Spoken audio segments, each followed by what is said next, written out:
এই যে দুই দিকে এই যে নদী, এদিকে আর এদিকে, তো এইটা নিচ দিয়ে নদী আছে। এই যে রাস্তাটা যেটা যাচ্ছে এটা শুনেছি ভাসমান, এটা কি সত্যি এরকম? আমি শুনলাম অ্যাকচুয়ালি যে এর আগে যখন গোবরডাঙ্গাতে বন্যা হয়েছিল, তো তখন নাকি গোটা গোবরডাঙ্গা ভেসে গেছিলো, একমাত্র এই মন্দিরটাই একমাত্র জলে ডুবে। 150 বছর পুরনো, মানে অনেক পুরনো। কিন্তু যে আজাদ হিন্দ টাইম জমিদার আমলের তো এই Hello building. guys, this is Bob Spanovic and you are watching Bob's Moto World. So কালকে তো তোমরা দেখলাই যে আমি আমার যে মাসি বাড়ি আছে, মাসি বাড়িতে এসে ঢুকলাম। তো এখন জাস্ট সকাল হলো, একটু ফ্রেশ ট্রেশ হলাম, তো আবার লেগে পড়েছি আমি আমার কাজে। তো আমি তোমাদের একটা জিনিস দেখাই, আমি বর্তমানে যেই জায়গাটা আছি সেই জায়গাটা একবার আমি এক ঝলক দেখাই। তো দেখো চারিদিক, এটা অ্যাকচুয়ালি একটা কাপড় তৈরি করার কারখানা, অনেক পুরনো, আপাতত বন্ধ হয়ে গেছে। তো এটা অ্যাকচুয়ালি আমার দাদারই কারখানা ছিল, তো আপাতত বন্ধ হয়ে গেছে অনেক কারণবশত, পার্সোনাল ডিজাইন হিসেবে। তো এখানে আমি অ্যাকচুয়ালি আছি। তো আমার যে দাদা আছে সেই দাদা তার নিজের রুমে আছে, আমি অ্যাকচুয়ালি একটু কারখানার দিকে এসেছি, এখান থেকে ব্লগটা স্টার্ট করলাম। তো চলো যাই, রুমের দিকে যাই। আর এই হচ্ছে কারখানাতে পরে আবার আসবো, টাটা। তো বেরাই এখান থেকে আবার। আর ভেতরে গিয়ে তোমাদের আমার বাইকের একটা জিনিস তোমাদের দেখাবো, তো ভেতরে যাই, চলো দেখাই। আর এই হচ্ছে আমার মাসির বাড়ির, এই হচ্ছে অ্যাকচুয়ালি ঘর, আর এটা হচ্ছে বম্মার ঘর, সবাই একসাথে আসে। তো যাই, কারখানায় যাই, তারপর তোমাদের একটা জিনিস দেখাচ্ছি, বাইক রিলেটেড।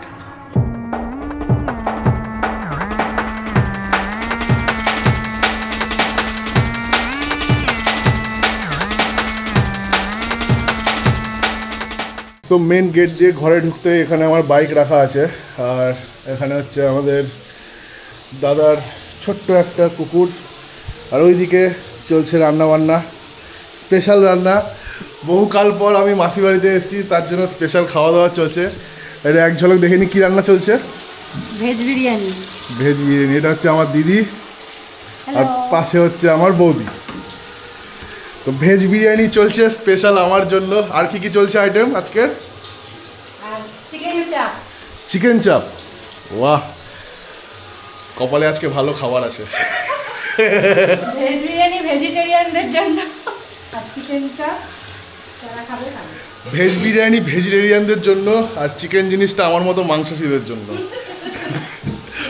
তো চলবে। আর তোমাদের বাইক রিলেটেড যে জিনিসটা দেখাবো বললাম, একবার দেখাই। এটা হচ্ছে বাইকের উপর উঠে বাইকটাকে একবার খাড়া করি। হ্যাঁ, এবার তোমাদের একটা জিনিস দেখাই। গাড়িটাকে অন করলাম,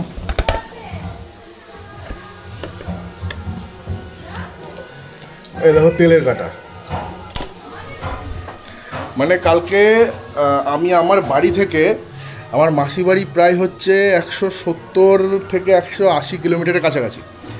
তো ফুল ট্যাঙ্কি তেল তো লোড করেছিলাম, ফুল ট্যাঙ্কি লোড করার পরও এখনও পর্যন্ত পুরো ফুল ট্যাঙ্কি দেখাচ্ছে। মানে এতটা ভালো তেল সার্ভিস এই গাড়ির ধারণার বাইরে।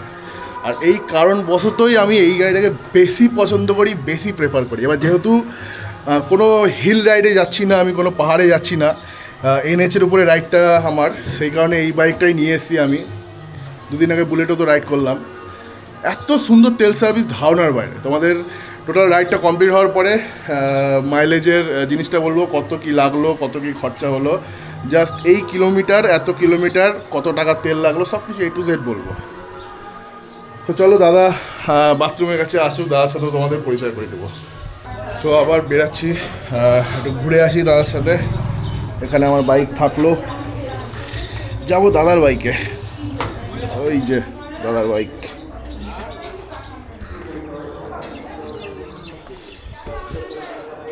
থাক এরকম করে। FG পাম্প করেছিস? তো বাবা আইলে চেনা যায় না কেন? বাবা একটু উঠলে পরে যেন মনে হয় কি যেন আইতে আছে। কি আইতেছে? কি আইতেছে?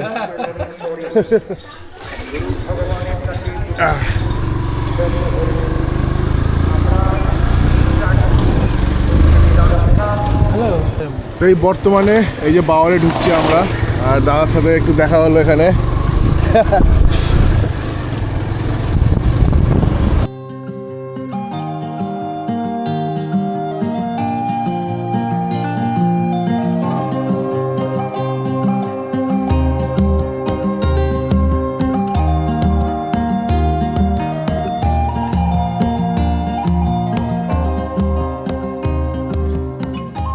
সো যেটা বলেছিলাম যে গোবরডাঙ্গাতে যে একটা বাওরের পাড় আছে, বর্তমানে সেই জায়গাতে এসেছি। আর এই হচ্ছে সেই, আচ্ছা এটা কি কোনো নদী বা কোনো কিছু এই ব্যাপারে যদি কিছু? এটা নদী না, এটা অ্যাকচুয়ালি বাওর, কঙ্কনা বাওর বলে এটা। মানে এটা একটা সময় যমুনার সঙ্গে কানেক্টেড ছিল। হ্যাঁ। তো সময়ের সাথে সাথে মানে নদী ভাঙতে ভাঙতে একটা সময় পরে যমুনার সঙ্গে বিচ্ছিন্ন হয়ে যায়। হ্যাঁ। কোনো এক জায়গায় কানেকশন আসে এখনও, যেটাকে রত্নাখাল বলে। মানে একটা সুইচ গেট আছে যেখানে যখন বর্ষার সময় যখন জল বেশি হয়ে যায় ওই সময় গেটটা খুলে দিলে ওটা যখন খোলা হয় তখনই যমুনার সাথে কানেক্টেড হয়। আবার যখন গেটটা ক্লোজ বন্ধ করে দেওয়া হয় তখন এটা সম্পূর্ণ সেপারেট একটা বাহর হয়। তো এটাকে কঙ্কনার নদী বা কঙ্কনা বাওর বলে আমরা সবাই চিনি এখনো পর্যন্ত। আচ্ছা আচ্ছা, আমি আর একটা যেটা শুনেছি সেটা হচ্ছে এই যে দুই দিকে এই যে নদী, এদিকে আর এদিকে, তো এইটা নিচ দিয়ে নদী আছে, এই যে রাস্তাটা যেটা যাচ্ছে এটা শুনেছি ভাসমান, এটা কি সত্যি এরকম কি কোনো কিছু? এটা সত্যি, মানে পুরোপুরি সত্যি না। আচ্ছা। এটা একটা সময় ছিল, মানে আমি বলছি তোমাকে 1996 সময়কার এই রাস্তাটা অ্যাকচুয়ালি ছিলই না, এক্সিস্টই করতো না। আচ্ছা। তখন এটা পুরোপুরি নদী পারাপার হতো। আচ্ছা। তো তারপরে এখানে একটা কাঠের ব্রিজ তৈরি হয়। আচ্ছা। তো কাঠের ব্রিজটা দীর্ঘদিন যাওয়ার পরে সেটা নড়বড়ে হয়, তখন অনেকটা বড় একটা অ্যাক্সিডেন্ট হয়। তো তারপরে সরকার থেকে নেওয়া হয় যে নদীটাকে সেপারেট করে দেওয়া হবে, পুরোপুরি সেপারেট না, মাঝখানে দুটো জয়েন্ট আছে, দুটো মানে টানেল টাইপের, ওইখানে কানেক্টেড, বাকিটা পুরোটা সলিড। এখন আর মানে পুরোপুরি ভাসমান এখন আর নেই। আচ্ছা, মানে এটা নিচে একদম ইয়েই আছে, সলিড হয়ে গেছে। তো জল কি পারাপার কি হয়? পারাপার হয়, দুটো টানেল আছে, মাঝখানে দুটো টানেল আছে, দুটো টানেল দিয়ে পারাপার হয়। টানেল আছে, নিচে টানেল আছে, দুটো টানেল আছে। আচ্ছা আচ্ছা আচ্ছা, বেশ ভালো জায়গাটা। আর অ্যাকচুয়ালি রোদের মধ্যে এসছি, তাই সন্ধ্যাবেলায় যা বিকট ভালো লাগে ধারণার বাড়ি, এরকম আমি এসছি এখানে, মানে একটা আলাদাই একটা ইয়ে হাওয়া, একটা মৃদু হাওয়া দেয়, একটা ইয়ে দেয়। আর ওই দূরে হয়তো এখান থেকে দেখা যাবে কি দেখা যাবে না, ট্রাই করে দেখছি। দূরে অ্যাকচুয়ালি ওরা কি ওখানে মাছ ধরছে বা কোনো? এরা হচ্ছে জেলে, অ্যাকচুয়ালি এই পুরো বাওরটা জেলেদের আন্ডারে আসে, মানে গভর্নমেন্ট, স্টেট গভর্নমেন্টের আন্ডারে। যারা মানে মৎস্যজীবী যাদের বলে, জেলে যারা, ওরাই পুরো বাওরটাকে ম্যানেজ করে। এর ভেতরে মাছ চাষ হয়, এখান থেকেই মাছ তুলে আবার বিক্রি হয়। তো এটা পুরো একটা আলাদা জীবিকা ওদেরই। তো এই পুরো ওরা যারা দেখতে পাচ্ছ ওখানে ওই নৌকাতে এই করছে, এরা এই কচুরি পানাগুলো সরিয়ে ওখানে মাছেদের জন্য খাবারের ব্যবস্থা করা, সেই মাছগুলোকে বড় করা, একটা টাইম পরে সেই মাছগুলোকে আবার তুলে নিয়ে বাজারে বিক্রি করা, এইগুলো হচ্ছে এদের কাজ আছে। আর এটা না পুরোটা একটা হর্স ব্লো লেক, যেটাকে আমরা অশ্বক্ষুরাকৃতি হ্রদ বলি। তো আমরা যেখানে থাকি মানে মেদিয়াটা হচ্ছে ওটা একটা দ্বীপের ভেতরে। হ্যাঁ, মানে তিন দিক, আমি যতটুকু শুনি তিন দিক জল, মাঝখানে দ্বীপ, আর সেটা হচ্ছে তিন দিক না, বিষয়টা হচ্ছে পুরোটা রাউন্ডেড জল, শুধু এই একটা রাস্তা ক্লিয়ার। আচ্ছা আচ্ছা, যে কারণে পুরো দ্বীপ, মানে এই যখন এই রাস্তাটা শেষ হয়ে যাবে, ক্রস করে ফেলবো, তখন পুরোটা দ্বীপের মধ্যে হয়ে যাবে। এই বাগরটা পুরোটা রাউন্ডেড মেদিয়াকে ঘিরে রয়েছে, মেদিয়াটা মাঝখানে। দেখতে পাচ্ছি এদিক দিয়ে নদীটা ওই সাইড দিয়ে গেছে, এদিক দিয়ে আবার ওই দিক দিয়ে ঘুরে গেছে। এখানে এসে মিলছে জায়গাটা খুব সুন্দর, তবে যাই বলি তাই বলি, এটা না থাকলে পুরোপুরি দ্বীপ, এটা আগে ছিল। ছোটবেলা থেকে এত আসা যাওয়া করছি, সত্যি খুব ভালো লাগে, বিশেষ করে এই বাওরের পাটটা মেনলি সন্ধ্যেবেলা। হ্যাঁ, ওই বিকেল সন্ধ্যে করে এত সুন্দর একটা মৃদু হাওয়া দেয়, মানে বসতে দারুণই লাগে। সো এখান থেকে আবার বেড়াই দাদার গাড়িতে করে, ফোন এসছে, যাই বন্ধুদের সাথে একটু দেখা টাকা করবে, একটু আড্ডা ফাড্ডা মারবো, চলো যাই দেখি কীরকম কী আড্ডা ফাড্ডা কী সব হয়।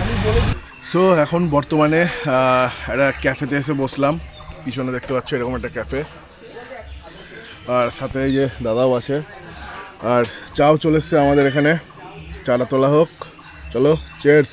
চিয়ার্স। চিয়ার্স। চাটা একটু ইউনিক চা, ভালো লাগলো বেশ চাটা খেয়ে। তো সামনে একটা এরকম একটা মন্দির আছে, তো মন্দিরের কিছু জিনিস আমি শুনলাম, তো সেটা হচ্ছে দাদার কাছ থেকে একটু শুনি আরও ভালো করে। এ দাদা বলতো এই মন্দিরটা দিয়ে দাদার মালিকের। আচ্ছা, এই দাদাটা মালিক? মালিক বলতে আমি এই দোকানটা চালাই, মন্দিরের মালিক আমি নিশ্চয়ই না। মন্দির হচ্ছে জনসাধারণের জন্য। আচ্ছা, আমাদের বাড়ির বাবা কাকারাই পুজো আর্চা করেছে বিগত 100-150 বছর ধরে। মন্দিরটা রয়েছে, প্রচুর ভক্তবৃন্দ এখানে আসে পুজো দিতে। যেমন ফাল্গুন চৈত্র এই 2 মাসটা ভক্তদের খুব চাপ থাকে এখানে। তো যেহেতু ঠাকুরনগরের মেলাটা আমাদের এখানে খুব ভাইটাল, ওখানে এখন লোকের চাপ বেশি বলে এই 2 দিন হয়তো মন্দির একটু ফাঁকা, কিন্তু আগামীকাল হয়তো প্রচুর পরিমাণে ভক্তবৃন্দ আসবে। আর আমি এই পাশে একটা আমার চায়ের দোকান করেছি, ছোটোখাটো ক্যাফে, খোকাবাবু ক্যাফে বলে সবাই চেনে, বুঝলেন? খোকাবাবু, আপনারা আসুন আমার ক্যাফেতে, চা খান, গল্প করুন, আড্ডা মারুন, এটাই চাই। এবং আমাকে সাপোর্ট করুন যাতে আমি আরও সামনের দিকে এগিয়ে যেতে পারি। একদম একদম। আর এমনিও আমি চাটা খেলাম, চাটা সত্যি খুব ইউনিক ছিল। আচ্ছা দাদা, একটা জিনিস জানবো, যে আমি শুনলাম অ্যাকচুয়ালি যে এর আগে যখন গোবরডাঙ্গাতে বন্যা হয়েছিল, তো তখন নাকি গোটা গোবরডাঙ্গা ভেসে গেছিলো, একমাত্র এই মন্দিরটাই একমাত্র জলে ডোবে। হ্যাঁ, এটা একদম ঠিকই শুনেছে। 2000 সালে যে বড় বন্যাটা হয়েছিল, পার্শ্ববর্তী এলাকা গোবরডাঙ্গা বলে না, সমস্ত জায়গায় কম বেশি বন্যাটা হয়েছিল 2000 সালে। এই মন্দিরে মানে ছোঁয়া ছোঁয়া জল ছিল, পুরো মন্দিরে জল ওঠেনি। এবং আমাদের দেবীর যে মূর্তি আছে, মেন মূর্তি মা শীতলা, এটাকে আমাদের স্থানান্তরিত করতে হয়নি, এখানেই ছিল। এবং দীর্ঘদিন ধরে পুজো হয়েছে, প্রতিটা দিন, কোনো দিন বাদ যায়নি। হ্যাঁ, মানুষের একটু অসুবিধা হয়েছে, তারা এখানে ছিল না, কিন্তু যেহেতু আমাদের বাড়ির লোক বাবা কাকারা পুজো করে, তারা আমরা এখানে ছিলাম, তারাই পুজো করেছে কনস্ট্যান্ট মায়ের পুজো। এছাড়া খাওয়া দাওয়া সব ঠিকই আছে। এটাই হচ্ছে কৃপা মায়ের। সো আবার এখান থেকে বেরাই, এবার ডাইরেক্ট একদম বাড়িতে যাবো। বাড়ি থেকে স্নান খাওয়া দাওয়া করবো, একটু রেস্ট নেবো, তারপরে এখানেই আবার সন্ধ্যেবেলাতে একটা জমজমাট প্ল্যান আছে, আসবো। কোন দিক যাবি? চলো, সন্ধ্যাবেলায় আবার আসছি, দেখা হচ্ছে। ফাইনালি বাড়িতে এলাম এখন, আর এই যে দাদা বসে আছে স্নান দান করে রেডি। আমি শুধু স্নান দান এখনও করিনি, স্নান দান করবো। আর দাদার ঘরটা কিন্তু খুব সুন্দর সাজিয়েছে বৌদি, খুব সুন্দর সাজিয়েছে। লাস্ট টাইম যখন এসেছিলাম তখন তো দাদার জাস্ট বিয়ে হচ্ছিলো, সেই টাইমে এসেছিলাম দাদার বিয়েতে। আর এই দেখলাম ঘর ভালো সাজানো যায়, ড্রিম, একদম ড্রিম ঘরের মতো একদম। খুশি দেখো। থ্যাঙ্কস টু বৌদি বলে দে। সেটা আমি কেন বলবো? আমি বলছি, আমি তার বৌদি বলতে পারছি না। আচ্ছা বল, থ্যাঙ্কস টু বউ। থ্যাঙ্কস টু মাই বউ। বৌদি ভিডিওটা অবশ্যই দেখবে, তোমার জন্য খুব দরকারি একটা কথা রেকর্ড হয়ে গেল। বৌদিকে আমি এমনি পার্সোনালি বলেও দেবো। এগুলো মিথ্যে নয়, এটা তো বাস্তব কথা। একদম একদম। আমি আমার পক্ষে কখনোই সম্ভব না, তো তার জন্য যে বলে না ঘর সুন্দর হয় গৃহিণীর জন্য। বিয়ে করার পর দেখতে পাচ্ছ কত সুন্দর ডায়লগ বেরাচ্ছে, সেটা চেঞ্জ হয়ে গেছে। যাই হোক, চলো স্নান খাওয়া দাওয়া এবার করি, একটু রেস্ট নিব। বিকেলবেলায় বললাম ভালো ভালো প্রোগ্রাম আছে, বেরোবো আবার। তো এখন আপাতত চলো, tata. Ready ready ready, biryani ready. যা আমাদের বসে গেছে। তোরা আগে থেকে বসে আছিস, তোদের পেলে না, আমরা দেখ না বসতেই পেয়ে গেছি। ক্যামেরা বন্ধ হবে না, হবে না বন্ধ। তোকে আমি এক্সপোজ করবো। জিজ্ঞেস করো এক্সপোজ মানে নাকি? বসে যাক নাকি? হ্যাঁ বস। চলো। ভেজ বিরিয়ানি উইথ রায়তা, পেঁয়াজ আমি খাই না, কাঁচা হবে। খাওয়াটা হোক তাহলে, আমাদের পিকনিকটা হোক স্টার্ট, তাই তো? চলো শুভস্য শীঘ্র। মিথ্যা ভাবলি তুই তাহলে? হ্যাঁ, মিথ্যা ভাবলি। সো আমি আবার রেডি হয়ে গেছি, আর বর্তমানে এখন টাইম একবার দেখিয়ে দিই। টাইম বাজছে 4:47 বিকেলবেলা। আর এদিকে এই যে দাদা রেডি হচ্ছে, একদম ক্রিম টিম মেখে একদম ফর্সা হচ্ছে। যাই হোক, তো এখন আবার বেরাবো, দাদার গাড়িতেই বেরাবো অ্যাকচুয়ালি, আমি অ্যাজ আ পিলিয়ন হিসেবে। আর গাড়ি একটা দিন রেস্ট নেক, কালকে আবার বেরাবে সকালবেলায় টাকির উদ্দেশ্যে। সো চলো বেরাই, দেখি। আমি তো এখানে আননোন, জানি না কোথায় কী আছে কি নেই, দাদা আমাদের দেখাতে নিয়ে যাচ্ছে। সো চলো বেরাই।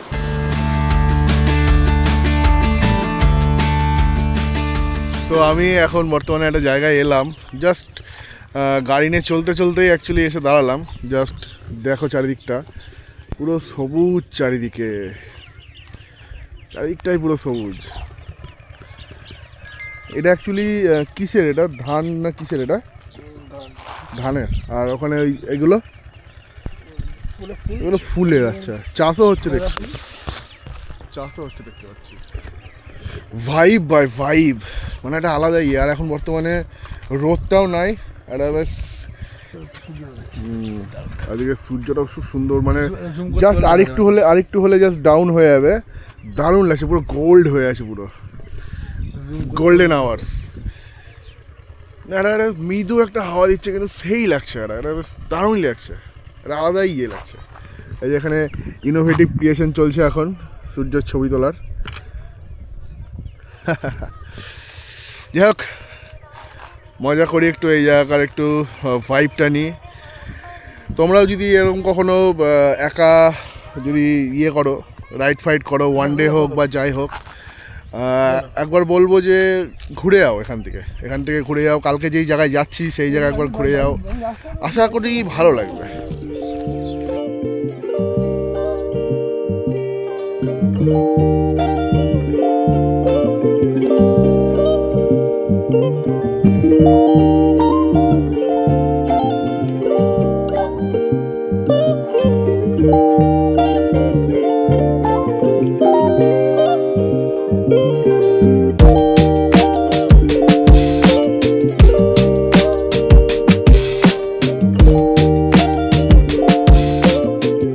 তো এইটাকে কি বলছে?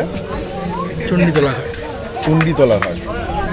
চণ্ডী মন্দির আছে, চণ্ডী মন্দির আছে এখানে, মেন মন্দিরটাও পাশে। মেন মন্দির ওই পাশে? হ্যাঁ, ওই যে নীল রঙের যে বিল্ডিংটা আছে ওর পেছনটাতে মেন মন্দিরটা রয়েছে। আচ্ছা, এইখানে সেই জমিদারেরা বলে এখানে এই ঘাটে ওই সময় বলতো জমিদারের যারা মেয়েরা, বাড়ির মেয়েরা, আচ্ছা তারা এই ঘাটে স্নান করতে আসতেন। আচ্ছা, এই যে ঘাটটা করা আছে, তো ভাইবটা তবে খুব সুন্দর এখানে। জমিদার আমলের এই বিশেষ করে এই গাছটা প্রায় 150 বছরের পুরনো। এই গাছটা 150 বছর পুরনো? চলছে। বাহ, আরো বড় ছিল, 150 বছর পুরনো, অনেক এই অনেক ঘাট পুরনো। আরো বছর চলে। এটা যে আজাদ হিন্দ টাইমে? জমিদার আমলের তো এটা, এই বিল্ডিংটা জমিদার আমলের বিল্ডিং। আচ্ছা আচ্ছা, তখনকার টাইমের এটা actually। এগুলো সব স্বাধীনতার আগেকার সময়কার। ওই যে দারুণ মন্দিরটা জায়গা। কথা সকালবেলা যে মন্দিরে দেখানো হলো, বললো না ওটা 150 বছর ধরে ওদের পরিবারটাই পুজোটা করে এখানে। এখানেই? ওই মন্দিরটা সকালবেলা এখানে গেলাম, ওই 150 বছর ধরে ওই মন্দিরটা ওদের ফ্যামিলি পুজো করেছে। 150 বছর ধরে, মানে 150 বছর ধরে, মানে স্বাধীনতার আগেকার সময় থেকে। আচ্ছা, গোবরডাঙ্গা টেকনিক্যালি একটা ঐতিহাসিক শহর না, এখানে জমিদার বাড়িতে যাওয়া হয়, এখন তো ওখানে পরিবার থাকে বলে ঢুকতে দেয় না, কারণ জমিদারের শরীর ওখানে বসবাস করে, ফলে আর ঢুকতে দেয় না। এই কারণে আর টুরিস্ট স্পট নেই। এই জায়গাটা সত্যি খুব সুন্দর অ্যাকচুয়ালি। সত্যি এখানে কিছু কিছু জায়গা দেখলাম আলাদা একটা, মানে সেই মানে এখানে যদি থাকা হয় প্রাণ জুড়িয়ে যাবে, একদম মন জুড়িয়ে যাবে সেরকম একটা জায়গা। শান্ত পরিবেশ, একটা শান্তির জায়গা। শান্ত মানুষও শান্ত। মানে কারোর মনের ভেতরে যদি কোনো খুব টেনশন, ডিপ্রেশন যদি কোনো কিছু থাকে, ইজিলি ক্লিয়ার হয়। সত্যি কথা ইজিলি ক্লিয়ার হয়ে যাবে। এত সুন্দর জায়গা, এত সুন্দর ভাইব এখানকার, দারুণই।